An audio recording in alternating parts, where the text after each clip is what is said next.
David Chen had his life figured out.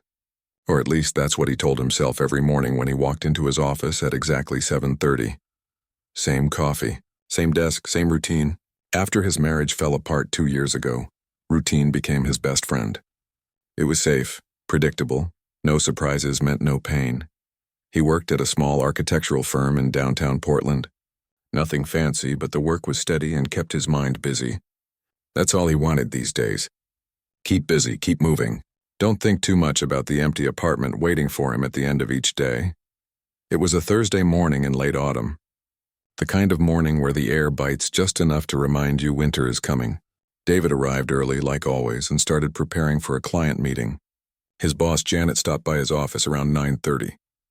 "Hey, just wanted to let you know we hired a new interior designer," she said, barely looking up from her phone. "She'll be working on some of the upcoming projects with you." David nodded without really listening. New people came and went. He'd learned not to invest too much energy in getting to know everyone. Polite but distant. That was his approach to everything these days. He went back to his blueprints, adjusting measurements, double-checking calculations. Architecture was about precision. Everything had to be exact. No room for error. No surprises. Then came 10:47 in the morning. He remembered the exact time because he'd just glanced at his watch, calculating how much work he could finish before lunch. That's when he heard it, a single knock on his door. Quick. Confident. Before he could even say, "Come in," the door swung open.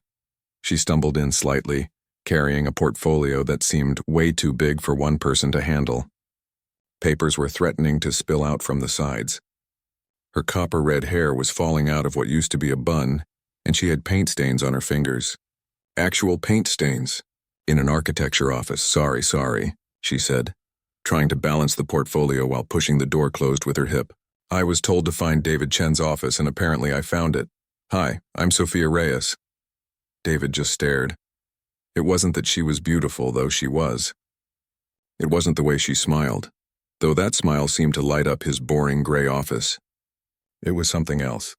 Something he couldn't name. A feeling in his chest like someone had pressed pause on his entire life, and suddenly, everything was moving in slow motion. He realized he was holding his breath. "You okay?" Sophia asked, tilting her head. Her eyes were this interesting shade of brown with flecks of gold. Or maybe green. He couldn't tell. He also couldn't remember how to form words. "Yeah," he finally managed, standing up too quickly and nearly knocking over his coffee. "Sorry. Yes, I'm David." She extended her hand, and when he shook it, he noticed his own hand was trembling slightly. What was wrong with him? He was 32 years old, not a teenager with a crush. "So, Janet said you're the lead architect on the Riverside project?"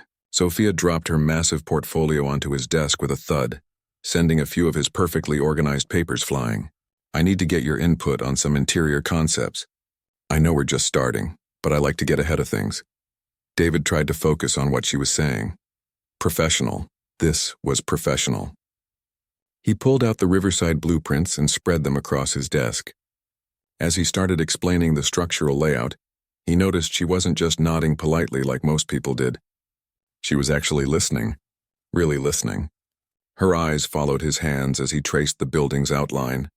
She asked questions that showed she understood architecture, not just design. "What about this space here?" She pointed to a corner section.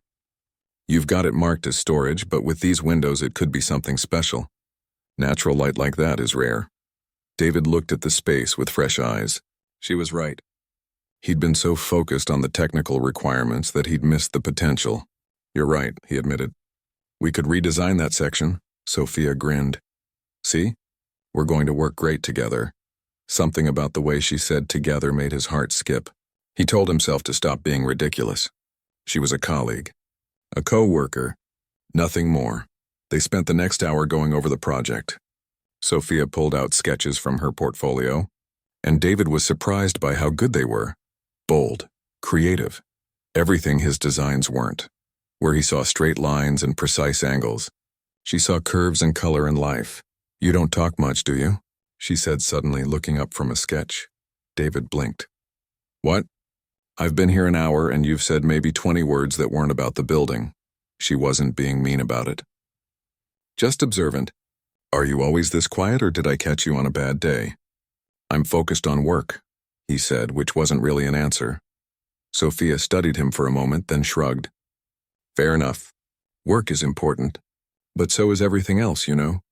Before he could respond, she was packing up her portfolio, somehow managing to fit all those papers back inside. Thanks for your time. This is going to be a great project. I can feel it. She headed for the door, then paused and turned back. Oh, and David, you should smile more. You've got a nice smile. I saw it once when I made that joke about the storage space. Then she was gone, leaving behind the faint scent of jasmine and paint thinner. David sat down slowly in his chair. His carefully organized desk now had a coffee ring where Sophia's portfolio had been.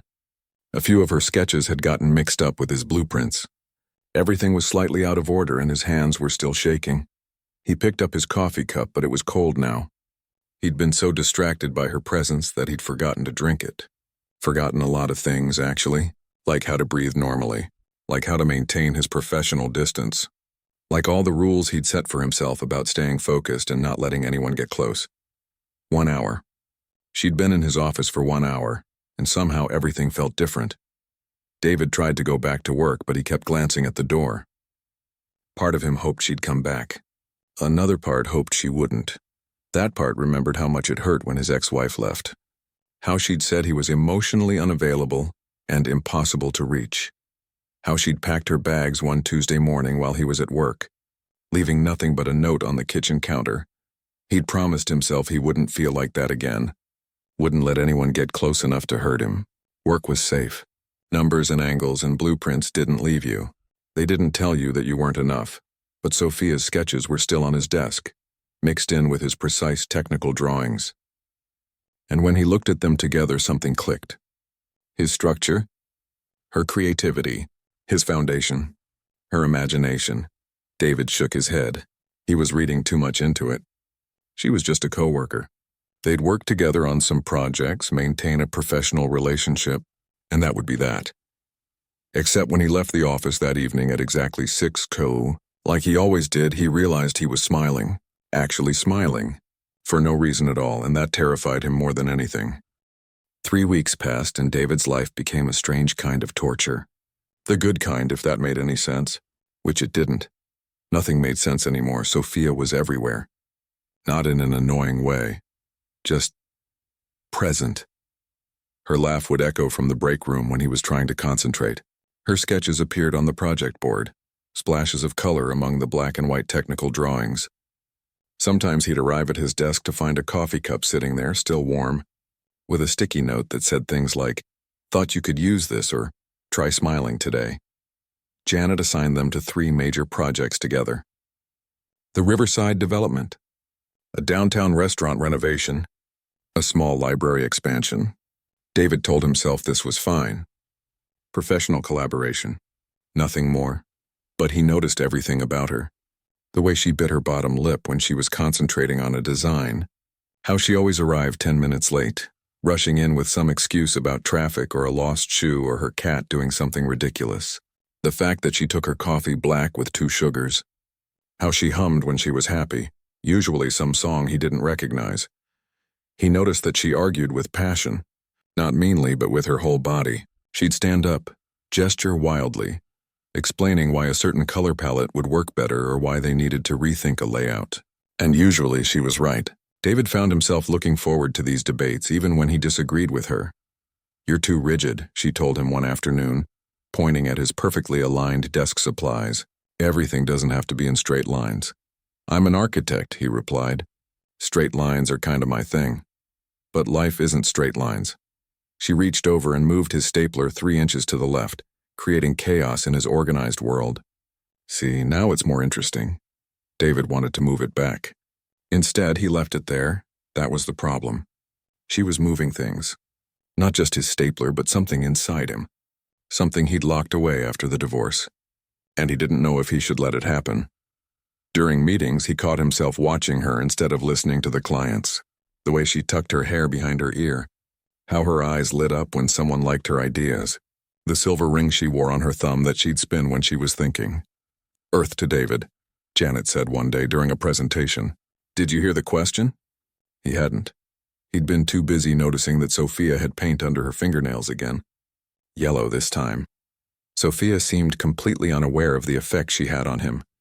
She treated him like a friend. A colleague.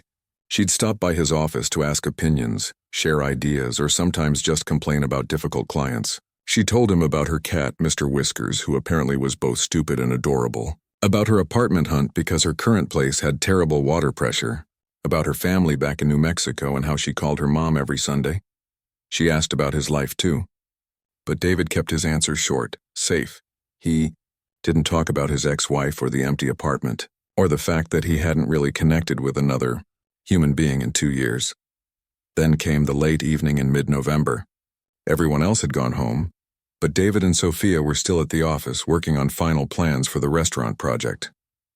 They'd ordered takeout, and now empty containers littered the conference room table along with dozens of sketches and blueprints. Sophia was barefoot, her shoes kicked off somewhere under the table. She'd rolled up her sleeves and had charcoal smudged on her cheek from sketching. David thought she'd never looked more beautiful, which was a thought he immediately tried to suppress. "Can I ask you something?" she said, suddenly looking up from her work. "Sure. Why are you always so careful?" David's hand froze mid-sketch. "What do you mean?" "I mean," she gestured vaguely at him, "you're always so measured. Every word, every action. Like you're afraid something bad will happen if you're not in complete control." No one had ever asked him that so directly. Most people just accepted his quiet nature and moved on. But Sophia was looking at him with genuine curiosity. Not judgment, just wanting to understand. "It's easier this way," he said finally. "Easier than what?" David put down his pencil. He didn't know why, but he found himself telling her. About the marriage.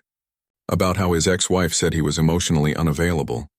About coming home to an empty apartment and a note. About deciding it was safer to just focus on work and not let anyone get close again. Sophia listened without interrupting. When he finished, she didn't offer sympathy or advice. She just said quietly, "Safety is overrated." Then she went back to her sketches as if she hadn't just said something that shook his entire worldview. They worked in silence for another hour. But something had shifted in the air. The space between them felt charged, full of possibility and danger in equal measure. When David finally drove home that night, it was past midnight. The streets were empty. The city was quiet, but his mind was loud with thoughts of copper-red hair and paint-stained fingers, and the way Sophia had looked at him when he told her about his past. He realized, as he pulled into his parking spot, that he'd been smiling again. The whole drive home, for no reason except that he'd spent the evening with someone who made him forget to be careful. And that should have scared him. It did scare him, but underneath the fear was something else, something that felt suspiciously like hope. December arrived with cold rain and the office holiday party David had been dreading. He typically avoided these events. Too much small talk, too many people asking about his personal life, too many reminders that everyone else seemed to have figured out how to be happy, while he was just going through the motions. But Janet made it clear that attendance wasn't optional this year. So David put on a nice shirt, showed up exactly on time, and positioned himself near the exit for a quick escape. The party was at a downtown venue, all dim lighting and loud music. David nursed a beer and watched his co-workers laugh and dance and be normal. He was calculating how long he needed to stay before he could politely leave when he saw her. Sophia stood across the room wearing a dark green dress, her hair actually styled instead of falling out of a messy bun.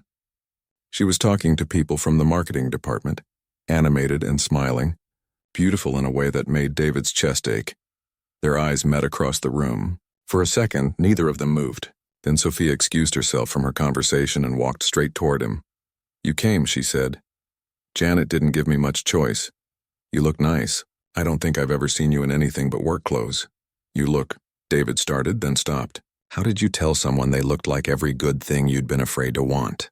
"Nice, you look nice too." Sophia laughed, but it sounded different. "Nervous, maybe."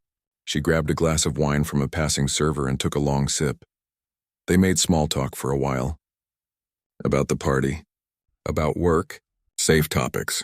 But David noticed Sophia was drinking faster than usual. By her third glass of wine, her cheeks were flushed and she'd gotten quieter. "Can we go outside for a minute?" she asked suddenly. "It's too loud in here." They found a small balcony area, cold and empty. The rain had stopped, leaving everything wet and shining under the streetlights. Sophia leaned against the railing, staring out at the city. "I need to tell you something," she said, "and I'm only brave enough to say it right now because of this wine, so please don't interrupt or I'll lose my nerve." David's heart started pounding. "Okay. I've been watching you," Sophia said. "Not in a creepy way, just noticing you. The way you focus when you're working on a problem. How you're always kind to everyone even when you're keeping them at arm's length. The way you listen, really listen, when I'm talking. And I know you probably don't see it, but you have this intensity that makes me lose my train of thought sometimes." She turned to face him. "I like you, David, more than I should. More than is probably smart, considering we work together and you've made it pretty clear you're not interested in letting anyone get close. But I needed you to know, because I'm tired of pretending I don't feel it every time you walk into a room." The words hung in the air between them. David felt like someone had knocked all the air from his lungs. She liked him. Sophia liked him. The woman who made him forget how to breathe had just told him she felt the same way. This was the moment. All he had to do was tell her the truth. That he thought about her constantly. That she'd somehow broken through walls he'd spent 2 years building. That the thought of trying scared him to death, but the thought of not trying scared him more. But fear grabbed him by the throat. What if he messed it up? What if his ex-wife was right and he was fundamentally broken? What if he let Sophia get close and she realized he wasn't worth the effort? "Sophia," he started, then stopped. Panic was taking over, telling him to protect himself. To not risk the pain again, so he made a joke. Something stupid about workplace relationships and HR policies. He watched the hope in Sophia's eyes dim and get replaced with hurt. She covered it quickly with a smile, but he'd seen it. "Right," she said, her voice too bright. "Forget I said anything. Too much wine. I should probably head home." "Sophia, wait." But she was already walking away back into the party, leaving David alone on the balcony with his cowardice and regret. The next 2 weeks were torture. David threw himself into solo projects, volunteering for anything that didn't require working with Sophia. When he had to communicate with her, he did it through email. Professional, distant, safe. He avoided the break room when she was there. Left for lunch when she arrived. Basically did everything possible to not be near her, because being near her reminded him of what he'd thrown away out of fear. Sophia, to her credit, didn't make things awkward. She was polite and professional. But she stopped seeking him out. No more coffee cups on his desk. No more random visits to his office.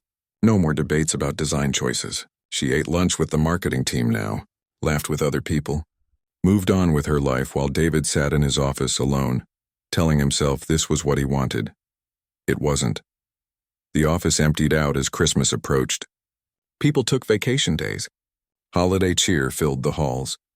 David worked late every night because going home to his empty apartment felt worse than usual.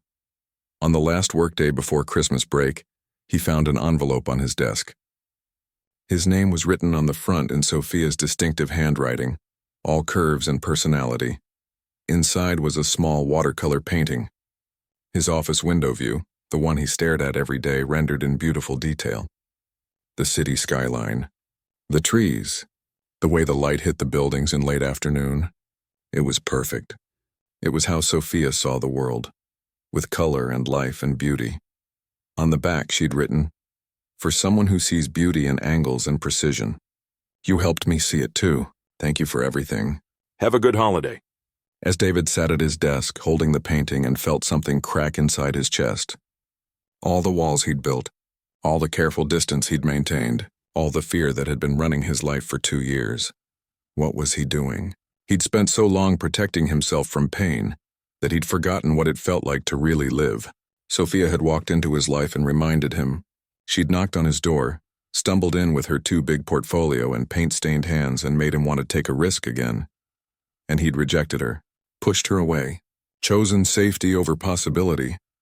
David looked around his empty office, the perfectly organized desk, the precisely aligned supplies, everything in its place, everything controlled, everything lifeless. It was Christmas Eve. The office was closed. He was sitting alone, holding a painting from a woman who'd had the courage to tell him how she felt. While he'd hidden behind jokes and fear, he'd been so afraid of drowning that he'd forgotten how to breathe. But maybe it wasn't too late. Maybe he could still fix this, if he could find the courage Sophia had shown him, if he could take the leap. David pulled out his phone and stared at it for a long time. Then he opened his contacts and started making calls. His sister first, then his therapist, even his ex-wife, which was painful but necessary. He spent Christmas break facing everything he'd been running from, understanding that his ex-wife leaving wasn't entirely his fault, but his response to it had been. Recognizing that being hurt once didn't mean he had to live in fear forever. Accepting that real connection required vulnerability, and vulnerability was terrifying, but so was spending the rest of his life alone. By New Year's Day, David had a plan. Not a careful, measured architectural plan, a messy, risky human plan. He just hoped it wasn't too late. The first workday of the new year arrived cold and clear. David woke up at 5 a.m. too nervous to sleep. He'd spent the entire holiday break preparing for this moment, and now that it was here, fear tried to talk him out of it. What if Sophia didn't want to hear from him? What if she'd decided he wasn't worth the trouble? What if he'd waited too long? But David pushed through the fear. He'd made a decision. He was going to show up, be honest, and let the outcome be whatever it would be. No more hiding. No more letting fear make his choices. He arrived at the office at 6 a.m., 2 hours before anyone else. He had work to do. David spread out all the Riverside project plans on his desk. Sophia's interior designs. His architectural blueprints. For weeks, they'd been working on these separately. Two visions that never quite connected. But David saw it now. How they could fit together. How his structure could support her creativity. How her imagination could bring life to his precision. He worked fast, redrawing sections, adjusting plans, finding ways to integrate their ideas. Where Sophia wanted an open concept, he redesigned the support structure to make it possible. Where she'd suggested natural light, he reconfigured the windows to maximize it. He took every bold, creative idea she'd proposed and found a way to make it work architecturally. It wasn't about compromising. It was about collaboration. About two different ways of seeing the world coming together to create something neither could build alone. By 8 a.m., he had it. A complete redesign that honored both their visions. It was risky, unconventional. Nothing like the safe, predictable work David usually did. It was perfect. He made copies, rolled up the plans carefully, and placed them on Sophia's desk along with a note. His handwriting looked shaky, but the words were clear. I was wrong. The best designs require collaboration, trust, and risk. I'm ready to try if you are, not just with projects. David, then came the waiting. David tried to work, but he couldn't focus. He kept watching the door. Sophia usually arrived around 9:10, always 10 minutes late. He'd memorized her schedule without meaning to. Came and went. Then 9:10. Then 9:15. What if she called in sick? What if she'd requested that transfer to the Seattle office she'd mentioned once? What if she'd decided she didn't want to deal with him anymore? At 9:17, he heard her voice in the hallway, talking to someone from accounting, laughing about something. The sound made his heart race. He couldn't watch from his office window. That felt too stalkerish. So he sat at his desk, staring at his computer screen without seeing it, and waited. Minutes passed like hours. He heard movement in the main workspace. Normal office sounds. People saying good morning. Coffee being poured. Computers booting up. Then silence. David checked his watch. 10:46 a.m. Almost the exact time she'd first walked into his office over 2 months ago. Had she seen the plans? Was she reading his note? What was she thinking? At exactly 10:47, there was a knock on his door. One knock. Quick. Confident. Just like the first time. David's heart stopped, then started again, faster. This was it. Come in, he called out. His voice was steadier than he expected. The door opened and Sophia walked in. She was carrying the rolled-up plans he'd left on her desk. Her eyes were bright, possibly with tears, though David couldn't tell if they were good tears or bad ones. She didn't say anything at first. Just stood there looking at him. David stood up, suddenly unsure what to do with his hands. I saw the plans, Sophia said finally. And? They're beautiful, David, really beautiful. You took everything I suggested and found a way to make it work. How long did this take you? Most of the holiday break. And this morning. I wanted to get it right. Sophia set the plans down carefully on his desk. I need to tell you something. I decided over Christmas that I was going to request a transfer. to the Seattle office. I thought it would be easier if I just removed myself from the situation. Since you'd made your feelings pretty clear at the holiday party. David's stomach dropped. Sophia, but then I came in this morning and found these plans. And your note. She pulled the note from her pocket, unfolded it, read it again. What changed, David? Because I need to know this is real. I can't do this if you're going to panic and push me away again. This was the moment. The leap. David took a breath and jumped. Everything changed, he said. Or maybe nothing changed and I just finally admitted the truth. You walked into my office that first day and I forgot how to breathe. I've been forgetting how to breathe around you ever since, and I got scared because the last time I let myself feel something real, it destroyed me. So I pushed you away. I hid behind work and fear and all the walls I'd built. He stepped closer to her, but I spent the holiday break realizing something. You didn't make me forget how to breathe that day. You reminded me that I'd been holding my breath for 2 years. I was so scared of drowning that I forgot what it felt like to actually need air. Sophia's eyes were definitely full of tears now. Good ones, David hoped. I can't promise I won't get scared again, he continued. I can't promise I'll be perfect at this, but I can promise I'll show up. I'll be honest, I'll try, if you're willing to give me another chance. For a long moment, Sophia didn't say anything. She just looked at him, and David felt like his entire future hung in the balance of her next words. Then she smiled, that same smile that had knocked the air from his lungs 2 months ago. You're an idiot, she said. I know. You made me wait weeks. I was miserable. I know. I'm sorry. And you did all this work on the project without telling me. We're supposed to collaborate. I know. We can redo it together if you want. Sophia laughed, and the sound filled his office with warmth. I don't want to redo it. I want to kiss you. Oh, David said intelligently. I want that too, so she did. She crossed the space between them and kissed him, and David felt like someone had just taught him how to breathe for the first time in his life.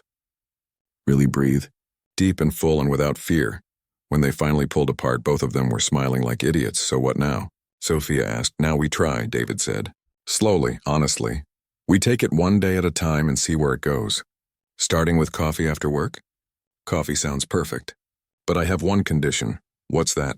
You have to stop organizing your desk so precisely. It's making me nervous. David laughed, actually laughed, and reached over to move his stapler 3 inches to the left. The same spot where Sophia had moved it weeks ago. Better? Much better. As Sophia left his office to get back to work, she paused at the door and looked back. For the record, she said, you took my breath away too. From the first moment. Then she was gone, but this time David knew she'd be back. They had coffee plans. Project plans. Plans to try and see what happened when 2 people chose courage over fear. David sat down at his desk and looked at the redesigned Riverside plans. His precision and her creativity. His structure and her imagination. Together, they'd created something better than either could do alone. Maybe that's what all the best things in life required. Collaboration, trust, risk. The courage to let someone knock on your door and walk in, even when it scared you to death. David smiled and got back to work. But for the first time in 2 years, work wasn't all he had to look forward to. 6 months changed everything. David and Sophia didn't rush into anything. They took it slow like they'd promised. Coffee after work turned into dinner. Dinner turned into weekend walks through the city. Weekend walks turned into meeting each other's families. It wasn't perfect. David still retreated into himself sometimes, pulling back when things got too intense. Old habits were hard to break. He'd wake up in the middle of the night sometimes, panicking about getting hurt again, building walls in his mind while Sophia slept peacefully beside him. And Sophia ran, not physically, but emotionally. When things got too serious, she'd pick fights about nothing or suddenly become distant, reverting to the girl who moved cities to escape difficult things. Her father had left when she was young, and she'd learned to leave first before she could be abandoned. But here was the difference. They talked about it now. When David retreated, Sophia would call him on it gently. You're doing that thing again, she'd say. Where are you right now? Because you're not here with me. And when Sophia ran, David learned to follow, not aggressively but persistently. I'm not leaving, he'd tell her. You can push all you want, but I'm staying. They learned each other's patterns, recognized the fear responses, called each other back when one of them started to drift. It was messy and hard and nothing like the neat, controlled life David had built for himself. It was also the best thing that had ever happened to him. The Riverside project became something special. Working together, really collaborating instead of working in parallel, they created something that caught the attention of the entire design community. The building combined structural innovation with artistic vision in a way that felt both practical and beautiful. In July, the project won a regional design award. David and Sophia attended the ceremony together, not hiding their relationship but not making a spectacle of it either. Just two people who'd found something worth the risk, standing side by side while their work got recognized. "We did good," Sophia whispered during the applause. "We did great," David corrected. But the professional success was just a bonus. The real work was happening in the small moments. David teaching Sophia how to read architectural blueprints, watching her eyes light up as she understood the language of structure.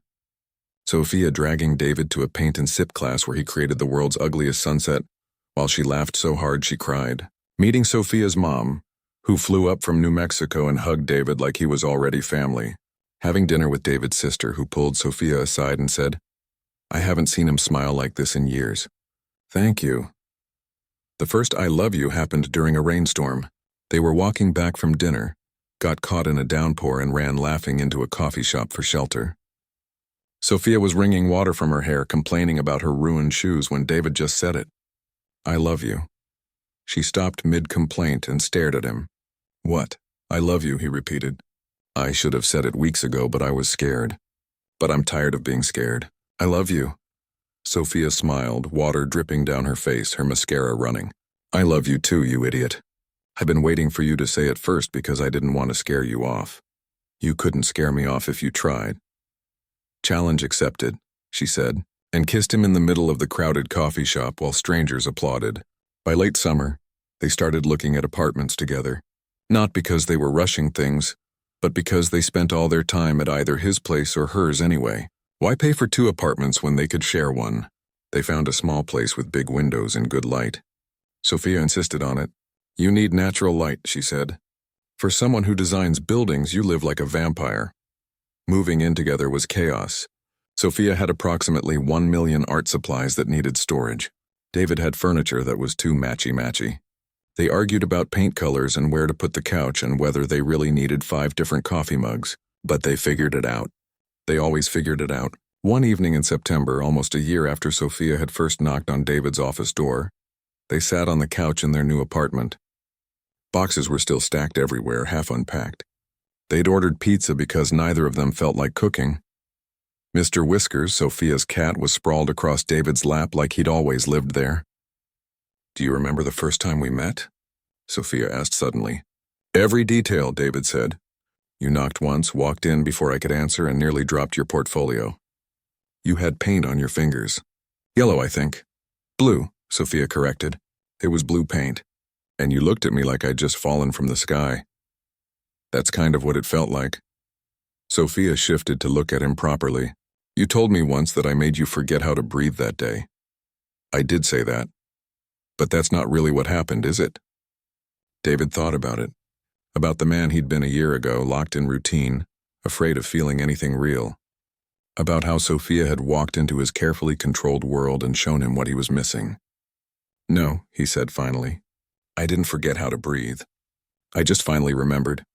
I'd been holding my breath for so long I'd forgotten what it felt like to actually need air. To gasp for it. To let it fill my lungs completely.